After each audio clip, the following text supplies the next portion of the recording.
Yuk jadi bagian dari dakwah kami. Dukung operasional dakwah dan sosial kami, raih pahala amal jariah yang terus mengalir sampai hari kiamat. Oke, Assalamualaikum warahmatullahi wabarakatuh.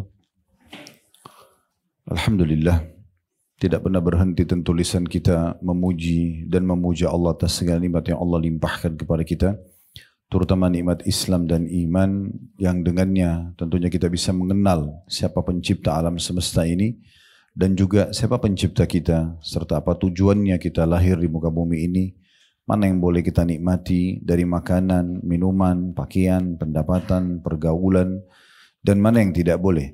Biasa dikenal dalam agama Allah dengan halal dan haram.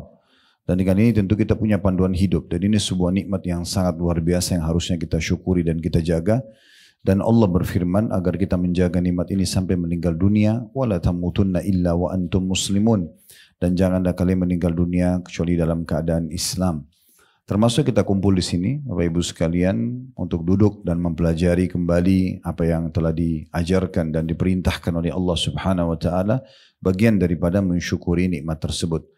Selanjutnya kita panjatkan salam hormat kita kepada utusan Allah Nabi besar Muhammad sallallahu alaihi wa ala alihi wa sahbihi wasallam, sebagaimana Allah telah perintahkan kita untuk mengucapkan salam hormat tersebut. Baik, melanjutkan pada buku kita, walaupun buku ini terlihat kecil, sederhana, namun cukup padat ya tentunya isi dan apa yang dipesankan oleh Syekh Abdullah bin Abdurrahman Al-Jibrin. Dan judulnya, terjemahan bahasa Indonesianya, dosa-dosa yang sering tidak disadari oleh kaum wanita. Dan kita masih berada di kesalahan dalam berdoa di halaman 3 ya. Kita sudah membahas panjang lebar poin pertama, kesalahan pertama yaitu pergi ke dukun, tukang sihir, dukun dan tukang ramal. Ini sudah panjang lebar kita jelaskan. Berikut juga metode pengobatan ruqyah syariah. Kita juga sudah membahas poin kedua, berziarah kubur dan bersengaja mengadakan perjalanan jauh hanya untuk ziarah kubur. Ini sudah kita jelaskan tentang hukum ziarah kubur bagi kaum wanita. Dan juga yang ketiga, memulai ucapan salam kepada wanita-wanita kafir dan saling kasih sayang dengan mereka. Ini juga sudah kita jelaskan batasannya mana saja dalam masalah toleransi beragama. Ya, termasuk kita sudah dekat dengan 25 Desember, Natalan, segala macam ini. Harusnya kita tahu mana batasannya. Kita boleh berteman, boleh silaturahim keluarga, boleh partner bisnis, boleh apa saja. Ya, selama bukan mendukung masalah ibadah mereka. Kalau sudah ibadah, jelas sekali firman Allah dalam surah Al-Kafirun, Qul ya ayyuhal kafirun, katakan hai orang-orang kafir, la a'budu ma ta'budun. Saya tidak akan pernah menyembah apa yang kalian sembah atau mengikuti ritual-ritual kalian. Wala antum a'biduna ba'abud. Kalian juga tidak usah ikut-ikutan ritual kami, agama kami. Ya, 2 kali Allah ulangi lalu Allah tutup surah Al-Kafirun dengan mengatakan lakum dinukum waliyadin. Kalian punya agama, kami juga punya agama. Berarti selain masalah ibadah dalam ritual, maka tidak masalah kita bertoleransi. Tetapi dalam masalah ibadah maka tidak boleh sama sekali. Dan juga sudah menjelaskan terakhir pertemuan kita poin yang keempat, yaitu masalah jahil atau tidak tahu tentang urusan agama dan enggan mempelajari ilmu syariat. Nah, ini juga termasuk pelanggaran yang banyak terjadi di kalangan muslimah. Mereka jauh dari majelis-majelis ilmu sehingga mereka tidak tahu apa yang telah Allah perintahkan, apa yang telah Allah larang, dan mana perbandingan mana yang wajib, mana yang sunnah, mana yang makruh, mana yang haram, mana yang mubah. Dan kemudian juga mereka tidak mengetahui apa yang harus mereka kerjakan sebelum menikah, pada saat prosesi menikah, dan sesudah menikah pun seperti apa, pada saat status istri seperti apa kewajibannya, pada saat dia sudah status ibu seperti apa kewajibannya, dan seterusnya. Semua itu sudah panjang lebar kita jelaskan pada pertemuan yang lalu. Bagaimana kedudukan mempelajari ilmu agama ini bagian hal yang harus diperhatikan. Nah, kita akan masuk sekarang pelanggaran dan kesalahan yang kelima dalam masalah doa ini, yaitu berhubungan dengan meratapi, ya, di sini dikatakan atau berteriak atau meraung-raung, dalam kurung bahasa Arabnya niyaha, memukul-mukul wajah, ya, memukul-mukul wajah dan merobek pakaian ketika ada yang meninggal dunia. Berjalan atau penjelasan ini penulis mengangkat 2 buah hadis tentunya. Metode saya, mungkin ibu-ibu yang sudah ikut dari awal tidak asing tentunya. kita membaca dulu apa yang ditulis oleh penulis, lalu kemudian nanti kita akan panjang lebar menjelaskan syarah atau penjelasannya. Jadi saya akan bacakan dulu. Penulis mengangkat 2 buah dalil berhubungan dengan masalah larangan niyaha. Nanti akan lagi panjang lebar kita jelaskan definisi niyaha itu sendiri. Di sini dikasih gambaran sederhana adalah berteriak dan meraung-raung serta memukul wajah dan merobek pakaian ketika ada keluarga yang meninggal karena merasa sedih. Ya. Nah, Nabi SAW bersabda, "Laisa minna man latamal khudud wa syaqqal juyub wa da'a bida'wal jahiliyah." Tidak termasuk dari golongan kami orang yang menampar pipi, merobek-robek kerah pakaiannya, dan juga menyeru dengan seruan jahiliyah. Hadis ini diriwayatkan oleh Bukhari. Jadi perkataan Nabi SAW bukan dari golongan kami, ini berarti ancaman dosa besar. Ya. Setiap ada perkataan Nabi SAW bukan dari golongan kami, orang yang melakukan begini dan begitu berarti masuk dalam ancaman yang berat. Ya. Kemudian juga adanya di sini ya, gambaran tentang apa itu niyaha, digambarkan secara umum, yaitu menampar pipi, merobek-robek baju, dan menyeru dengan seruan jahiliyah. Seruan jahiliyah itu seperti misalnya pada saat ada orang meninggal kita mengatakan kenapa dia meninggal, kenapa bukan saya, ya harusnya dia tidak meninggal dulu, harusnya begini dan begitu. Jadi kayak memungkiri takdir Allah. Maka itu dimaksudkan dengan seruan jahiliyah. Di sini Nabi SAW melarang semua itu. Melarang semua itu. Jadi kita sekali lagi masih global dulu ya. Saya akan nanti masuk panjang lebar dalam syarah dan penjelasan sehingga insya Allah kita tidak bubar dari majelis kita kecuali sudah gamblang semuanya ya.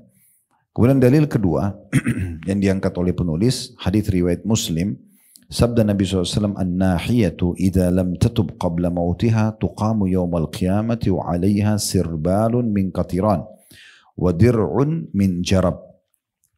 Wanita yang meratap atau niyaha pada saat ada kerabatnya meninggal dunia dan dia berlebih-lebihan dalam sedih itu, apabila dia tidak bertaubat sebelum kematiannya, maka pada hari kiamat dia akan dibangkitkan dalam keadaan dipakaikan pakaian dari cairan tembaga seperti mantel dan penyakit kudis, atau tembaga serta mantel dari penyakit kudis. Ya. Dan ini ulama mengarahkan ini kepada zahir hadis. Artinya betul-betul nanti akan seperti itu hukumannya. Hari kiamat akan dipakaikan bagi wanita yang sibuk niyaha. Dia teriak-teriak, pukul-pukul pipinya, mungkin dijambak rambutnya, teriak-teriak, menyesali kematian yang sedang terjadi pada kerabatnya atau orang yang dia cintai. Itu kalau tidak bertaubat maka akan diberikan baju atau mantel pada hari kiamat dari ya, timah yang panas, tembaga, cairan tembaga, dan juga berisikan penyakit kudis, ya, penyakit yang gatal. Nah seperti itu gambaran global dulu yang diangkat oleh penulis. Nah karena buku ini adalah buku yang ringkas, hanya menjelaskan poin-poinnya, kita akan masuk kepada syarahnya. Baik, kita akan masuk kepada penjelasan lebih jauh, Bapak Ibu sekalian. Yang pertama, kita harus fahami dulu, kalau kematian itu sesuatu yang mutlak, nggak bisa dihindari, pasti akan datang kepada setiap orang di antara kita. Dan itu akan datang secara misterius, tiba-tiba dia datang, kita tidak tahu kapan, di mana, bagaimana bentuknya, bagaimana dahsyatnya, kita tidak tahu. Tapi pasti setiap orang akan menghadapi kematian. Dan dia adalah satu-satunya pintu menuju kepada kehidupan akhirat yang sifatnya abadi, dan juga di sana kita akan melihat hasil daripada amal kita. Selama ini kan di dunia kalau kita sholat, kita puasa, sedekah, haji, apa saja, majelis ilmu begini, kita nggak lihat hasilnya. Kita cuma mengerjakan sebagai bentuk perintah. Nah kapan kita lihat hasilnya? Justru kalau sudah melalui prosesi kematian. فَمَنْ يَعْمَلْ مِثْقَالَ ذَرَّةٍ خَيْرًا يَرَهُ. Siapa yang berbuat seperti biji sawi dari kebaikan akan diperlihatkan dan diberikan balasan nanti di sana. Setelah kematian di alam akhirat. Ya, وَمَنْ يَعْمَلْ مِثْقَالَ ذَرَّةٍ شَرًّا يَرَهُ. Siapa yang berbuat seperti biji sawi dari keburukan akan diperlihatkan dan akan diberikan hukumannya juga nanti setelah kematian. Jadi mati itu sebuah fakta yang tidak mungkin kita menghindar darinya. Sudah terlalu banyak orang sebelum kita yang lebih tampan, lebih cantik, lebih kaya, lebih pintar, lebih segala-galanya, tapi mereka sudah melalui prosesi kematian dan mereka akan mendapatkan hasil daripada perbuatan masing-masing. Makanya Allah berfirman dalam surah Al-Imran, surah nomor 3, 185, Kullu nafsin dha'iqatul maut. Al-Imran 185. Kullu nafsin dha'iqatul maut wa innama tuwaffawna ujurakum yawmal qiyamah. Faman zuhziha 'anil nari wa udkhilal jannata faqad faz. Wa mal hayatud dunya illa mata'ul gurur. Ini terjemahannya, semua yang berjiwa, semua yang beruh pasti akan merasakan kematian. Dan sesungguhnya pada hari kiamat akan disempurnakan balasan dari amal kalian. Ya. Siapa yang di hari kiamat diselamatkan dari neraka dan masuk ke dalam surga, sungguh dia telah beruntung. Dan ketahuilah, kehidupan dunia ini hanya sesuatu yang menipu belaka. Nah, ayat ini potongan awalnya menjelaskan kalau orang semua pasti akan mati, gitu kan. Kemudian juga dalam surah An-Nisa, tentu ayat tentang kematian banyak sekali, tapi ini kita pilih beberapa ayat atau 1-2 ayat saja. Ayat yang keduanya itu surah An-Nisa, surah nomor 4 ayat 78. Tentang masalah fakta kematian akan datang. Aina ma takunu yudrikkumul mautu walau kuntum fi burujim musyayyadah. Di mana saja kamu berada, kematian pasti akan mendapatkan kamu, kendati pun kamu di dalam benteng yang tinggi lagi kokoh, ya. Jadi seseorang pasti akan mengalami kematian, sebagaimana orang di sekitarnya juga harus mengalami kematian. Jadi sehebat apapun Bapak Ibu sekalian kita jaga kesehatan kita dengan makanan yang sehat, ya, semuanya serba alami misalnya, ya, natural. Kemudian udara yang asri, ya, kemudian olahraga, tidur yang cukup, tetap pada saat ajal datang dia akan meninggal dunia. Ya, sejorok apapun, maaf tanda kutip, orang tidak merawat dirinya segala macam, selama ajalnya belum datang dia tidak akan meninggal. Makanya kita temukan banyak orang yang hidup, bahkan maaf dekat sampah, tidak peduli dengan kesehatannya, penampilannya, tapi memang kena ajal belum datang ya belum meninggal. Nah, itu sebuah fakta. Bagi seorang muslim, mati itu justru awal segalanya. Awal segalanya. Kalau bagi orang kafir justru akhir segalanya. Nah, ini perbedaannya. Kalau orang mukmin, dia kalau meninggal itu kebahagiaan buat dia. Karena dia sudah terputus dari kehidupan dunia yang penuh dengan ujian. Ada capek, ada sakit, ada gangguan orang, ada kekurangan harta, dan segala macam. Namun kalau di akhirat sudah tidak ada, karena kehidupan abadi. Ya, sudah kehidupan abadi, tidak ada kematian lagi kecuali satu kali saja. Makanya dalam sebuah riwayat yang sahih disebutkan nanti kalau ahli surga sudah masuk ke dalam surga, di akhirat ahli neraka masuk ke dalam neraka, Allah akan utus satu malaikat yang membawa seekor domba. Lalu dia akan menyeru ahli surga dan menyeru ahli neraka. Semua melihat, semua mendengar panggilannya. Kemudian dia mengatakan, apakah kalian mengenal ini? Mereka semua mengatakan, iya, itu adalah maut, kematian. Diserupahkan seperti domba. Lalu malaikat itu pun menyembelih domba tadi, lalu mengatakan kepada ahli surga, ya, khuludun bila maut, kalian akan kekal di surga, tidak ada kematian mulai hari ini. Maka ahli surga makin bahagia. Karena yang dikhawatirkan kan meninggal, karena terputus kita dari nikmat yang sedang kita rasakan. Nikmat rumah di dunia, kemudian nikmat kendaraan, nikmat mungkin biologis dengan pasangan halal dan seterusnya. Makanan, minuman ini kan terputus dengan kematian. Di akhirat kita akan merasakan surga dengan segala macam fasilitasnya tanpa ada kematian lagi. Maka kata malaikat, kalian akan kekal selamanya dan tidak ada kematian, maka ahli surga bertambah gembira. Dan dikatakan kepada ahli neraka, kekal selamanya tanpa kematian, maka mereka makin menyesal. Karena orang kalau disiksa misalnya, ada maling ditangkap di jalan, digebukin oleh warga sampai mati misalnya. Oleh masyarakat digebukin sampai mati. Begitu dia mati, kita sepakat pasti tidak akan mungkin dipukul lagi. Karena orang tahu orang mati nggak akan rasa sakit. Di neraka tidak ada kematian.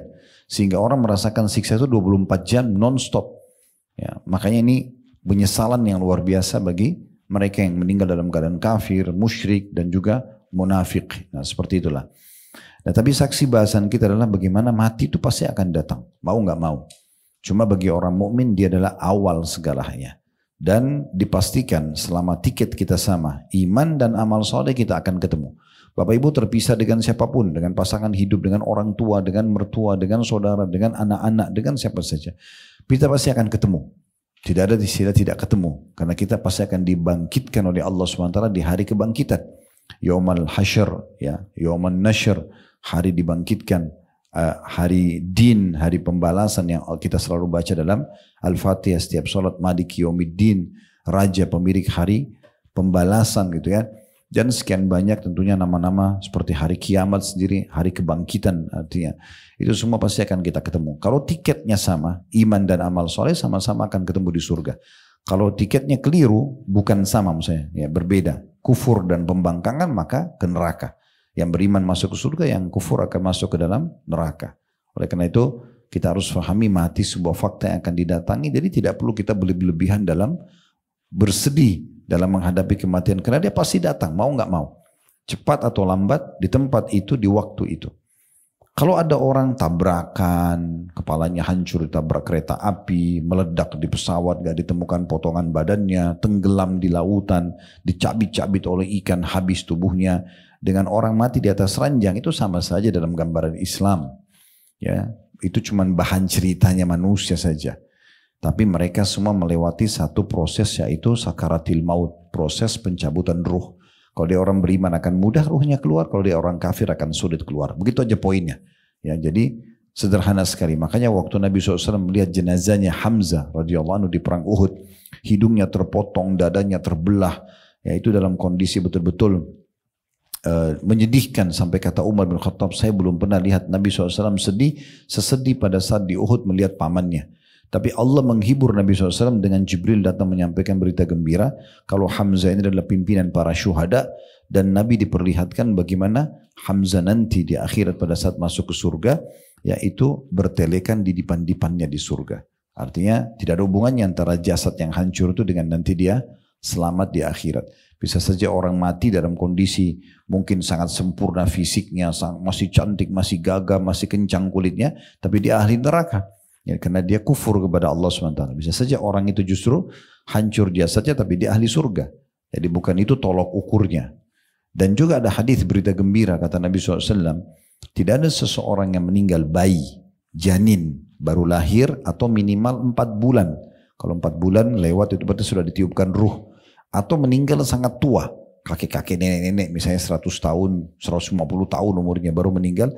Kecuali akan dibangkitkan dengan umur 33 tahun. Kita akan ketemu mereka dalam kondisi mereka sudah besar, dewasa, yang masih kecil, dan yang tua kembali muda semua. Dan di akhirat tidak ada lagi bertambah umur, berkurang umur, nggak ada. Semua 33 tahun. Seperti itu akan dibangkitkan. Jadi kondisinya seperti itu. Kalau di surga dia senang selamanya, kalau di neraka dia akan tersiksa. Nah itu faktanya seperti itu. Oleh karena itu Islam datang menata, Bapak Ibu sekalian, bagaimana kita menghadapi kematian tersebut. Tentu kalau secara keimanan kita harus punya persiapan amal-amal saleh yang banyak ya, dan kita bertobat dari Allah Subhanahu wa taala. Nah, sekarang kalau ada orang yang meninggal, bagaimana kita menghadapi keluarga kita yang meninggal? Jangan niyaha. Nah, ini yang dibahas dengan masalah niyaha. Dan ini termasuk yang dilarang secara mutlak ya oleh Nabi SAW. Tadi sudah kita bacakan 2 buah hadis. Ini ada hadis juga diriwayatkan oleh ya, Imam Muslim, kata Nabi SAW, arba'un fi ummati min amril jahiliyah. Ada 4 perkara di umatku yang termasuk perkara jahiliyah. Harusnya setelah Islam nggak boleh ada ini, gitu ya. Lalu disebutkanlah yang pertama, Nabi SAW mengatakan la yatrukunahunna. Dia tidak akan atau mereka tidak akan meninggalkannya. Umumnya umat ini tidak meninggalkan. Kalau mereka tidak belajar, berarti mereka tidak akan tinggalkan. Tapi ini perkara jahiliyah. Nggak boleh ada di tengah-tengah kaum muslimin. Lalu disebutkan yang pertama al-fakhru fil ahsab. Berbangga-bangga dengan ya, jalur keturunan atau kemuliaan orang tua. Ya, misalnya dia mengatakan, oh saya ini jadi keturunan ini loh, raja inilah, apalah istilahnya gitu ya. Atau dia membangga-banggakan amal-amal orang tuanya. Yang mengatakan itu orang tua saya dulu rajin sekali sholat malam loh, rajin sekali baca Quran loh. Itu tidak penting bagi kita. Karena amal tersebut hanya sampai untuk orang tua. Gitu kan? Harus kita sendiri beramal menyelamatkan diri kita. Makanya seorang penyair Arab mengatakan, laisal fata man yaqulu kana abi kada wa kada. Bukan seorang anak muda yang cerdas muslim yang mengatakan dulu ayahku begini dan begitu. Walakinnal fata man yaqulu ha anadha. Tapi seorang anak muda yang cerdas muslim dia mengatakan ini loh saya. Jadi amal kita yang kita butuhkan. Nah itu banyak orang kata Nabi SAW bangga dengan jalur nasabnya, dengan orang tuanya, dengan prestasi mereka. Padahal sebenarnya tidak ada manfaatnya buat dia. Yang kedua, watta'nu fil ansab, mencelah nasab. Ini juga biasa orang mencela nama suku, nama keluarga. Ini nggak boleh mencela-cela nasab ya. Karena dianggap nasab dia lebih baik daripada orang lain, maka dia cela nasab orang lain. Ini nggak boleh. Ini sering saya berikan saran di pengajian-pengajian Bapak Ibu sekalian. Kalau kita sedang ada masalah sama satu orang, kerucut ke satu orang saja. Tidak usah bawa-bawa banyak orang. Karena nanti jadi banyak musuhnya. Dan bahkan banyak juga tuntutan pada hari kiamat. Misal sederhana, kalau suami istri sedang ada masalah, berarti masalah mereka berdua. Udah selesai. Didiskusikan, yang salah minta maaf, yang benar memaafkan. Clear, buka lembaran baru. Itu sering kami sampaikan dalam masalah manajemen rumah tangga. Jadi jangan dibesar-besarkan, apalagi membawa-bawa keluarga. Sampai mengatakan memang orang tua kamu itu tidak mendidik kamu. Misal, bahasa ini akan membawa musuh dia jadi 3. Pasangan hidupnya sama mertuanya 2. Ini bermasalah, jadi dia harus minta maaf pada 3 orang. Kalau dia bilang misalnya memang keluarga kamu itu, kalau keluarganya 300 orang, misalnya itu kan bahaya. Atau memang suku kamu memang begitu ya. Nah misal contoh ya, menyebutkan nama-nama suku tertentu ini bahaya sekali. Atau misalnya ada orang Indonesia muslimah misalnya menikah sama laki-laki Amerika misalnya. Lalu orang Amerika ini bilang, ini contoh saja. Dia bilang memang perempuan Indonesia begitu ya, atau orang Indonesia begitu ya. Contoh, dia lagi jengkel sama istrinya. Ini dia berhadapan dengan 280 juta jiwa. Jadi jangan sampai ke sana-sana bahasanya, karena bermasalah itu ya. Cukup satu orang, kerucutkan, fokus kepada masalah inti masalah apa, pecahkan. Kita salah minta maaf, kita benar kita memaafkan, clear, selesai. Sesederhana itu Islam mengajarkan. Yang ketiga adalah wal istisqa bin nujum. Yang ketiga ini adalah minta hujan ya, atau menganggap turunnya hujan dengan munculnya bintang tertentu. Jadi anggap hujan turun itu karena bintang ini terlihat, bintang itu terlihat. Ini termasuk dalam ramalan bintang ya. Kalau sekarang mungkin sudah online lebih canggih. Dulu saya ingat waktu saya masih kecil aja saya lihat keluarga banyak sekali suka beli majalah yang dicari baca bintangnya. Ini Sagittarius, ini Taurus, ini Gemini. Dan ini semua nama-nama dewa orang-orang Yunani. Dan ini harusnya tidak boleh ada dalam kehidupan seorang muslim. Karena nanti ditebak di situ kan. Tebak cintanya, tebak jodohnya, tebak rezekinya, tebak nasibnya. Ini semua ramalan bintang. Hukumnya haram dalam Islam. Tidak boleh. Oleh karena itu tidak perlu kita kembangkan bintang-bintang tersebut. Tidak ada hubungannya sama kita sama sekali. Ya, kalau kita mengenang cuma tanggal lahir, tahun lahir, oke lah. Untuk mengetahui nanti jumlah umur kita. Tapi kalau kita hubungkan dengan bintang itu nggak boleh. Itu perkara jahiliyah. Ya, yang tidak boleh. Apalagi kalau sudah sampai ke macam-macam sekarang ya. Kalau kita masuk ke agama-agama lain itu lebih dalam lagi macam-macam. Ada simbol-simbol ular lah, naga lah dan segala macam. Ini ada dalam Islam. Masuk dalamnya juga ini adalah masalah rumah, feng shui rumah ya, menganggap inisial itu sial, kalau begini bentuknya, kalau begitu bentuknya dan segala macam. Ini dalam Islam semua tidak ada ya. Yang ada kalau betul ada dalilnya oke. Seperti contoh WC maaf tidak boleh membelakangi dan menghadap kiblat, contoh itu ada hadisnya oke. Selain daripada ini kita biasa saja, santai saja gitu ya, tidak perlu ada pemahaman-pemahaman yang keliru dalam masalahnya. Dan yang terakhir yang keempat, yang perkara jahiliyah ini yang sedang kita bahas, an-niyaha ya. An-niyaha di sini ya. Imam Nawawi rahimahullah menyebutkan dalam kitab Al-Azkar beliau di halaman 146 yang terjemahannya umat Islam sepakat keharaman niyaha terhadap mayit, berteriak dengan teriakan jahiliyah dan berteriak dengan kecelakaan di saat musibah sedang datang. Ya. Kenapa terjadi pada dia, kenapa bukan terjadi pada saya, kenapa begini dan begitu ya. Kesian dia masih muda, dia orang baik kok, kenapa harus dia yang tabrakan, kenapa bukan ini. Jadi begitu-begitu ya bahasa-bahasa ini. Akhirnya dia meratapinya, kayak dia menyesali kok itu terjadi gitu ya. Nah seperti itulah. Imam Nawawi juga mengatakan rahimahullah, ketahuilah bahwa niyaha adalah mengeraskan suara dengan menghitung-hitung kebaikan mayit. Ada juga yang mengatakan niyaha adalah menangis dengan menghitung-hitung kebaikan mayit. Ya. Maksudnya kok bisa sih dia meninggal padahal dia orang baik loh, dia sholat 5 waktu, dia selalu sholat malam. Dia di sini bukan sedang menyebutkan kebaikan mayit, tapi sedang menyesali kematiannya. Berbeda ya, kalau kita sedang menyebut kebaikan mayit boleh. Ya. Karena kata Nabi SAW dalam sebuah hadits, "Udhkur mahasina mautakum." Sebutkanlah kebaikan jenazah kalian. Ya, kalau sudah meninggal boleh kita puji ibadahnya. Kalau masih hidup kan kita tidak boleh puji ibadahnya ya. Makanya pernah ada sahabat sholatnya indah sekali. Sampai ada sahabat yang lain mengatakan, ya Rasulullah saya suka orang ini karena Allah. Sholatnya bagus banget gitu. Lalu kata Nabi SAW, jangan kau perdengarkan dia. Karena kalau kau perdengarkan dia, kau akan membinasakannya. Karena kalau dia dengar pujian kita, ya kayak kita jadi riak kan gitu. Tapi kalau sudah meninggal, sunnahnya justru kita sebut-sebut. Tidak apa-apa. Itu ibu saya dulu, Masya Allah sempat bangun masjid 3 misalnya. Atau dia Alhamdulillah sudah sempat haji. Dia sempat umrah berapa kali, nggak apa-apa. Setelah meninggal ya.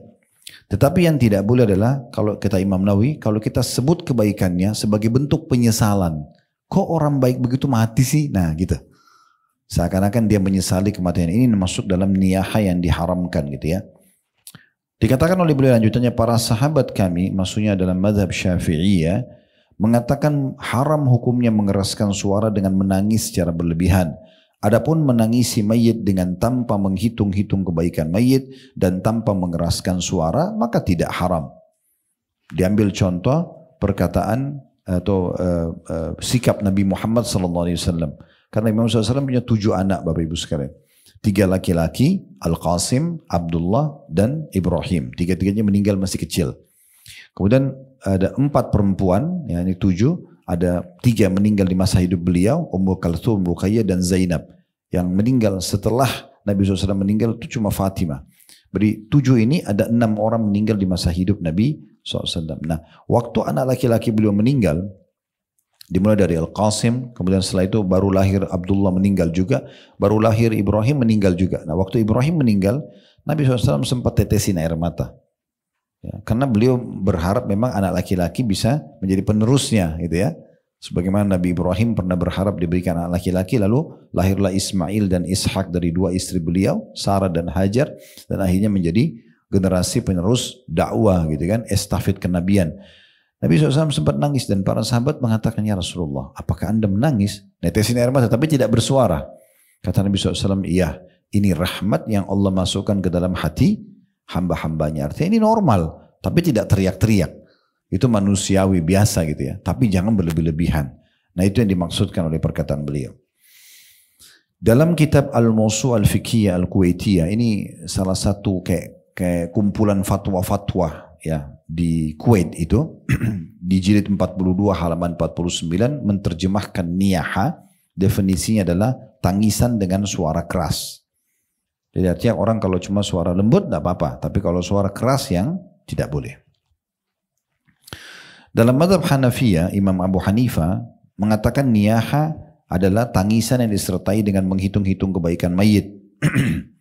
Ada juga yang mengatakan niyaha adalah tangisan yang disertai dengan suara. Sehingga kalau dalam mazhab Hanafiyah tidak bersuara, maka otomatis dia tidak masalah. Gitu ya. Kemudian juga ulama Malikiyah mengatakan niyaha adalah tangisan yang disertai dengan 1 atau 2 perkara. Seperti teriakan atau perkataan-perkataan yang tidak baik. Ya, dia berdoa buruk tentang untuk dirinya. Ya nanti saya mati aja juga, saya nggak bisa terima. Ini pasangan saya meninggal atau anak saya meninggal. Saya juga mau mati aja, ini nggak boleh. Yang perkataan ini masuk dalam niyaha. Ya. Dan hati-hati ya, di Saudi ada kejadian nyata Bapak Ibu sekalian, ini beberapa waktu itu terjadi. Ada satu bapak umurnya 89 tahun. Dia dalam kondisi sakit, terus didatangi oleh satu anak muda umurnya 20 tahun. Masih kelas cicitnya dia gitu ya. Bukan lagi cucunya tapi sudah cicitnya dia.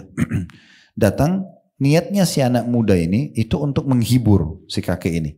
Sambil mengatakan, insya Allah anda masih kuat dan segala macam. Anda paling nanti meninggalnya bersama dengan saya. Seminggu kemudian meninggal si kakek, meninggal juga si anak muda itu. Ya. Jadi tidak usah ucapin kata-kata yang seperti itu. Ya. Kita mau doakan orang supaya sembuh silahkan. Kita mau doakan orang panjang umur silahkan. Gak usah hubungkan kita meninggal bersama dia. Ini kan sesuatu yang tidak diperlukan sama sekali. Gitu. Ini pendapat-pendapat ulama ya.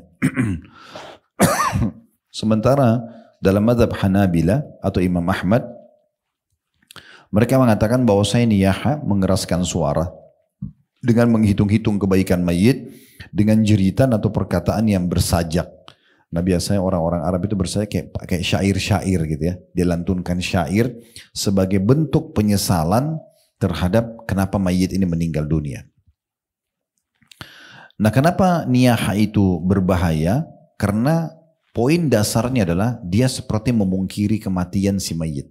Sebenarnya itu intinya. Makanya dia dilarang. Kayak dia tidak mau terima takdirnya Allah. Padahal dia nangis darahkah, dia teriak-teriakkah, tidak akan mungkin hidup lagi. Mati ya mati sudah. Cuman kita dihibur dalam syariat Allah kalau dia tetap akan kita ketemu nanti setelah kita meninggal dunia. Nah seperti itulah ya. Oleh karena itu kita tidak usah berlebihan. Kita tinggal lakukan apa yang syariat ajarkan. Kalau orang sudah meninggal, kita perbanyak amal buat dia. Mohon ampun buat dia, bersedekah buat dia, haji dan umroh buat dia. Nah seperti itulah. Jadi tidak perlu kita terjerumus dan membuang-buang waktu banyak ke dalam kesedihan. Padahal sebenarnya itu sesuatu yang tidak mungkin lagi membuat dia hidup. Kalau kita menangis 3 hari 3 malam dan ternyata mayit hidup lagi ya lain. Ini kan tidak.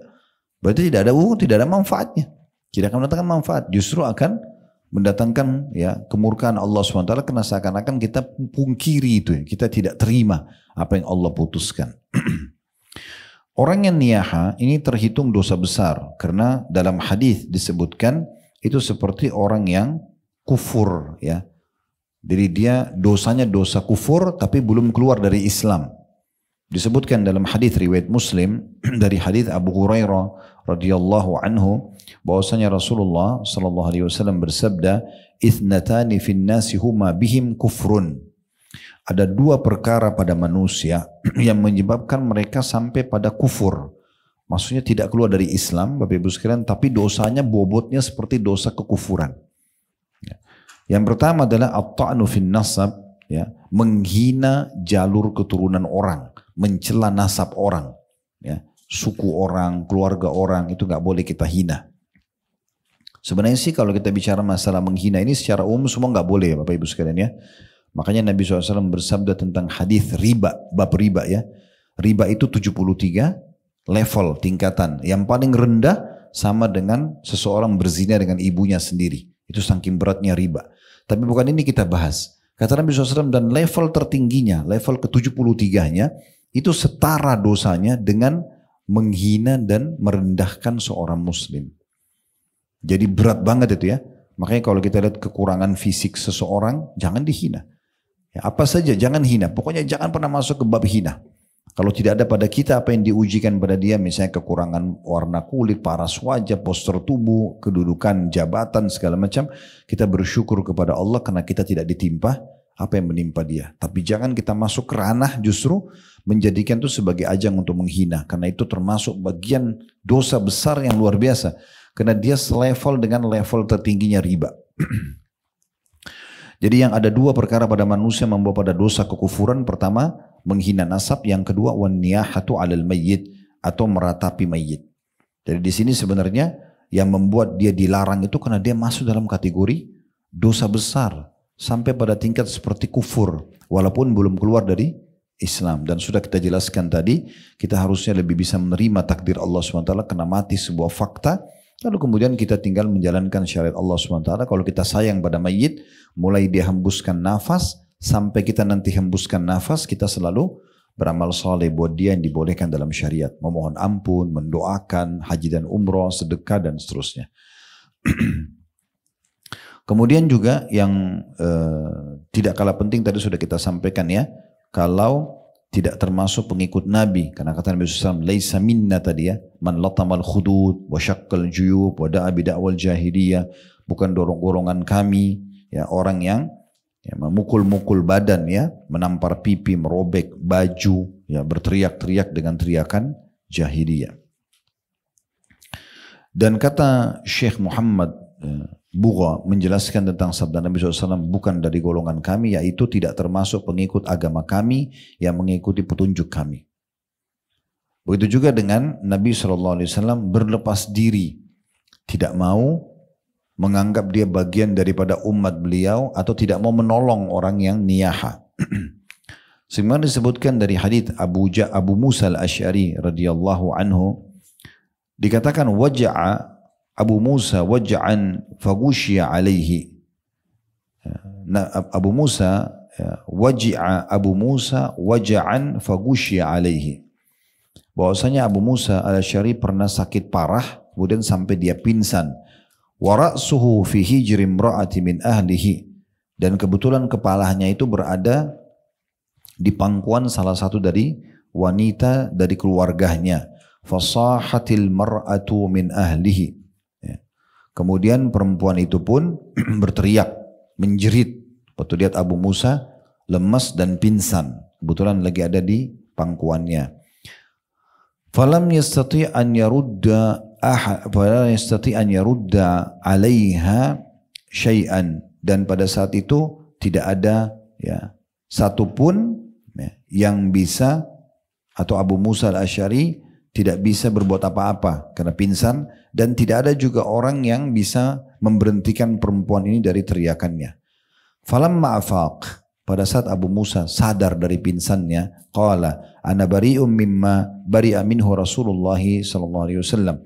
Ketahuilah aku benar-benar berlepas diri, karena disampaikan pada beliau tadi waktu Anda pingsan, perempuan ini nangis-nangis nih, tapi tidak disebutkan ini istrinya kah, ini ibunya kah, ini anaknya kah, pokoknya dia sempat bersandar di paha seorang wanita keluarganya dia, lalu dia pingsan. Perempuan itu merasa sedih, teriak-teriaklah dia, khawatir kalau Abu Musa ini meninggal dunia. Ternyata cuma pingsan. Waktu dia sadar dan disampaikan informasi tersebut, beliau mengatakan, sungguh, kata Abu Musa, saya berlepas diri terhadap apa yang Nabi SAW telah berlepas diri darinya. Lalu beliau sebutkan, fa inna Rasulullah sallallahu alaihi wasallam bari'a minas sadiqah wal haliqah wasyaqah. Ketahuilah bahwasanya Rasulullah SAW betul-betul berlepas diri dari wanita yang suka teriak-teriak, wanita yang mencukur rambutnya, dan wanita yang merobek-robek pakaiannya ketika terjadi musibah. Jadi jambak rambutnya, robek bajunya, teriak-teriak dengan doa-doa yang tidak benar. Nabi SAW berlepas diri pada orang-orang seperti ini. Itu juga kita sudah tahu tadi, hadis yang disebutkan oleh penulis bahwasanya dia akan diberikan pakaian dari timah, cairan timah, dan juga ada berisikan penyakit kudis, ya sudah kita sebutkan tadi hadisnya itu ya. Jadi ini poin yang harus digarisbawahi. Nah, ada hal yang perlu kita tambahkan di sini berhubungan dengan masalah niyaha ini, ya, yaitu kalau ada orang yang meninggal dunia, tadi sudah kita jelaskan kita tidak perlu bersedih-sedih, ya. Artinya kita jangan berlebihan, teriak, robek baju, pukul badan dan sebagainya. Itu kita tinggalkan semua, tidak boleh ada dalam kehidupan kita. Lalu bagaimana caranya kita menghibur diri? Kita memahami kalau ini ketakdir Allah Subhanahu wa taala. Sudah kita bacakan tadi Ali Imran dan juga surah An-Nisa, bagaimana Allah SWT memastikan kematian pasti datang. Berarti kita nangis pun tidak ada gunanya karena tidak akan membuat dia hidup lagi. Kemudian kita tinggal segera, ya, setiap ada masalah ingat 6 huruf itu solusi. Apa solusinya? Dalam syariat, bukan solusi dari kita. Maka syariat mengajarkan kita agar memperbanyak pahala buat si mayit sesuai dengan syariat atau apa yang dibolehkan dalam syariat. Dan kemudian juga sekarang kita yang sedang tidak menghadapi musibah itu perlu untuk menghibur keluarga mayit supaya mereka tidak niyaha, supaya mereka tidak berlebihan dalam sedih. Di antara hal mendasar yang harus diperhatikan adalah bagaimana kita yang sedang tidak bersedih menghibur keluarga mayit. Biasa dinamakan dengan takziah, ya. Dan ini salah satu sunnahnya adalah bagaimana kita membawakan makanan, minuman, ya, ke rumah mereka.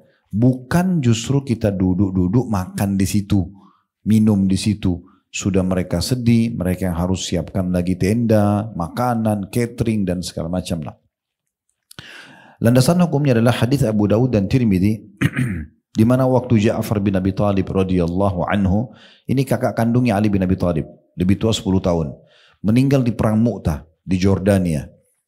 Ya, itu ada pemakaman di sana waktu beliau berperang dan meninggal. Nah, waktu meninggal Nabi SAW mengatakan kepada penduduk Madinah, karena dikubur di sana sampai berita kematiannya, Nabi mengatakan isna'u li ali Ja'far ta'aman fa inna qad atahum amrun syagalhum, ya, atau syagalahum. Buatlah makanan buat keluarga Ja'far karena mereka telah dihinggapi perkara yang telah menyibukkan mereka. Maksudnya mereka tidak sempat lagi untuk masak, untuk segala macam gitu ya. Maka kita yang datang menghibur mereka, meringankan itu. Kata Ibnu Taimiyah rahimahullah dalam Majmu' Fatawa beliau, jilid 24 halaman 316, yang disunnahkan ketika ada yang meninggal dunia adalah keluarga mayit yang dibuatkan makanan. Bukan terbalik, mereka yang buatkan lagi buat para tamu-tamu yang datang. Nah, ada satu riwayat yang unik sekali. Riwayat ini perlu kita garis bawahi, ya. Riwayat yang sahih diriwayatkan oleh Imam Ahmad. Disebutkan di jilid 2 beliau dalam musnadnya di halaman 204. Dari hadis Jarir bin Abdullah Al-Bajali radhiyallahu anhu, hadis Jarir bin Abdullah, beliau mengatakan kunna na'uddul ijtima'a ila ahli al-mayyiti wa sani'at at-ta'ami ba'da dafnihi minan niyaha. Kami di masa dulu waktu hidup bersama Nabi SAW dan setelah Nabi meninggal, ini Jarir adalah sahabat Nabi. Dia bilang kami menganggap berkumpul di kediaman mayit dan makan yang dibuat oleh keluarga mayit sehingga kami yang datang yang dikasih makan setelah penguburan si mayit adalah merupakan bagian daripada niyaha. Nah, kita kan sedang bahas niyaha nih. Jadi ini bagian daripada niyaha. Sehingga dari hadis ini cukup banyak pendapat-pendapat ulama, di antara dinukil dari kitab tadi Al-Mawsu' Al-Kuwaitiyah atau Al-Fiqhiyah di Kuwait, ya. Itu tentang kumpulan fatwa-fatwa, itu di jilid 12 halaman 290 disebutkan bahwasanya keluarga dia terlarang dalam syariat keluarga mayit membuat makanan untuk warga karena hal tersebut malah menambah kesedihan mereka, malah menjadi beban kesulitan mereka. Imam Syafi'i rahimahullah ini menyebutkan di dalam buku beliau di jilid 1 halaman 318. Beliau mengatakan wa akrahun niyaha 'alal mayyit ba'da mauti, dan aku sangat membenci, kata beliau, niyaha pada mayit setelah kematiannya. Teriak-teriak tadi, jambak-jambak rambut, pukul-pukul badan, robek baju gitu ya. Kata beliau, wa an tandubahun naihatu 'alal infirat. Dan juga ya, tidak boleh orang bersedih, ya. Dan aku tidak suka, kata beliau, jika bersedih tersebut dilakukan seorang diri. Jadi sampai berlarut-larut berhari-hari, sampai seakan-akan dia sudah tidak mau lagi lanjutkan hidupnya. Itu kata Imam Syafi'i itu tidak boleh, ya. Lakin yu'azza ya bima amarallahu azza wa jalla minas sabri wal istirja. Tapi yang dilakukan adalah sebagaimana Allah subhanahu wa ta'ala perintahkan, yaitu bersabar dan mengucapkan kalimat istirja. Inna lillahi wa inna ilaihi raji'un wa akrahul ma'tam wa hiyal jama'ah. Dan aku juga sangat membenci, kata beliau, berkumpul-kumpul di kediaman mayit. Wa in lam yakun lahum buka, walaupun mereka tidak tangis-tangis, tapi kumpul-kumpul rame-rame di rumah mayit ini, itu tidak dibolehkan. Fa inna dzalika yujaddidul hazan, karena itu hanya akan memperbaharui rasa sedih. Lalu bagaimana kita jalankan kalau kita takziah? Datang, ya, bawain makanan, doain sabar ya. Di antara riwayat itu Nabi mengatakan kepada keluarga mayit di masa beliau, a'adhamallahu ajrakum, semoga Allah agungkan pahala kalian. Inna lillahi ma'ata, milik Allah yang dia beri, walillahi ma'akhad, milik Allah yang dia ambil, wa kullu syai'in indahu bimiqdar, semuanya di sisinya berjalan sesuai dengan takdir yang sudah ditentukan. Lalu Nabi SAW pulang. Jadi gak lama-lama gitu ya. Takziah itu sangat bagus ya. Saya pernah melihat ada waktu salah satu kerabat kami meninggal di Jawa Timur. Ada beberapa jemaah yang sangat faham hadits ini, saya lihat gitu ya. Mereka datang ucapin salam bahkan tidak duduk. Mereka datang assalamualaikum warahmatullahi wabarakatuh. Lalu kemudian semoga sabar ya, semoga insya Allah diberikan pahala yang besar. Segala macam doakan, kami pamit ya, assalamualaikum. Jalan mereka dengan cuma bawa sedikit makanan. Saya melihat ini luar biasa nih, orang-orang seperti ini sudah sangat faham bagaimana contoh dari Nabi SAW. Ini tidak datang, duduk sampai 3-4 jam, 6 jam, duduk di situ. Makin menunjukkan supaya menunjukkan kepedulian kepada keluarga yang sedang mayit, dia juga sedih, memperlihatkan sedihnya, dia nangis-nangis. Bahkan yang lebih parah ada orang jual jasa tangisan. Ya, ada yang jual jasa tangisan, datang ke kematian untuk nangis, ya supaya menunjukkan kesedihan, gitu. Dan itu dibayar. Itu luar biasa itu ya. Maka ini harus hati-hati. Imam Nawawi rahimahullah mengatakan dalam kitab Majmu' beliau, Majmu'nya Imam Nawawi itu cukup banyak jilidnya ya. Di jilid 5 di halaman 320. Wa amal islah alul mayyit ta'aman ya. وجمع الناس عليه فلم ينقل فيه شيء وهو بدعة غير مستحبة. Kata Imam Nawawi dalam mazhab Syafi'i ini, Indonesia kan banyak mengaku mazhab Syafi'i, tapi mereka tidak ikutin apa yang Imam Syafi'i katakan, apa yang dikatakan Imam Nawawi. Kata Imam Nawawi, adapun yang dilakukan keluarga mayit dengan membuatkan makanan dan mengumpulkan orang-orang di kediaman mayit, maka tidak ada tuntunan dalam hal ini. Hal itu termasuk bid'ah yang tidak dianjurkan. Perkataan Imam Nawawi dalam mazhab Syafi'i mengatakan itu bid'ah. Demikian perkataan penyusun kitab Asy-Syamil. Lantas Imam Nawawi pun menukil hadis Jabir bin Abdullah tadi di atas. Kalau Jabir mengatakan kami menghitung dulu di masa kami, di masa Nabi SAW, di masa para sahabat, kumpul-kumpul di rumah mayit gitu kan. Itu termasuk perbuatan ya yang tidak diperintahkan begitu ya. Sebagaimana tadi kata, atau termasuk dalam niyaha, Ini penting sekali untuk digarisbawahi. Oleh karena itu Ibnu Taimiyah mengatakan wa amma sana'atu ahli bait ahli al-mayyit ta'aman yad'una an-nas ilayhi fa hadha ghairu masyru'in wa innama huwa bid'atun.